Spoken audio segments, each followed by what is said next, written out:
चंद्रधारी मिथिला महाविद्यालय स्नातकोत्तर केंद्र मिथिला विश्वविद्यालय के परिवार की ओर से संपूर्ण मिथिलावासियों को विद्वान, किसान, शिक्षक, शिक्षिकाएँ, छात्र छात्राएँ, अभिभावक, किसान, मजदूर,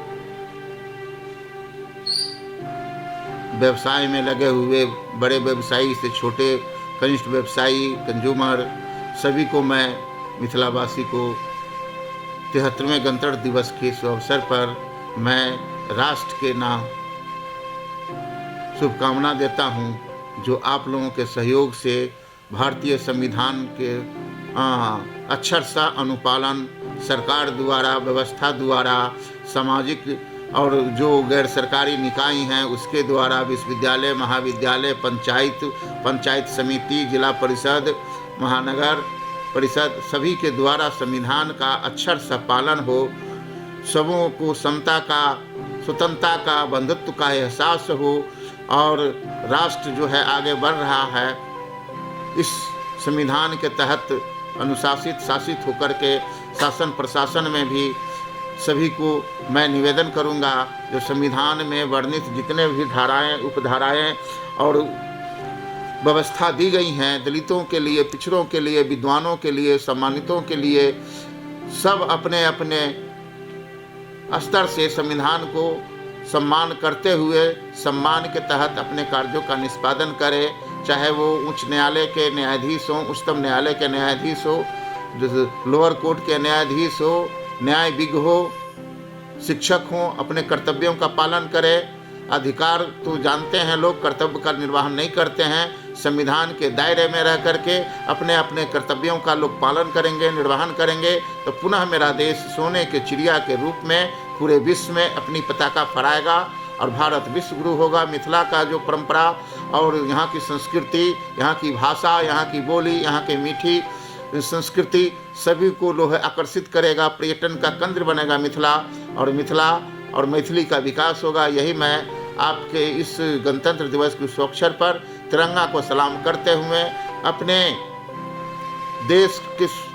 सेवा में, भक्ति में कष्ट सहते हुए, आज ठिठुरते हुए ठंड के 60 डिग्री माइनस पर, नेफा के बॉर्डर पर, चीन के बॉर्डर पर,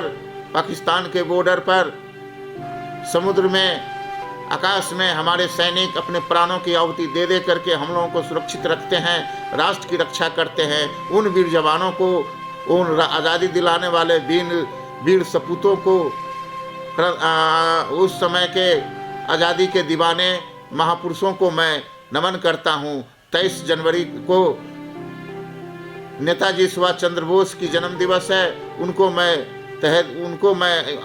गणतंत्र दिवस के पूर्व बेला पर उनको भी मैं नमन करता हूँ, क्योंकि उनका भी एक अहम भूमिका था देश की आज़ादी दिलाने में। और सबसे ज़्यादा मैं बाबा साहब भीमराव अंबेडकर को मैं नमन करता हूँ, क्योंकि उन्होंने उन्हें आज़ादी से पूर्व ही जो है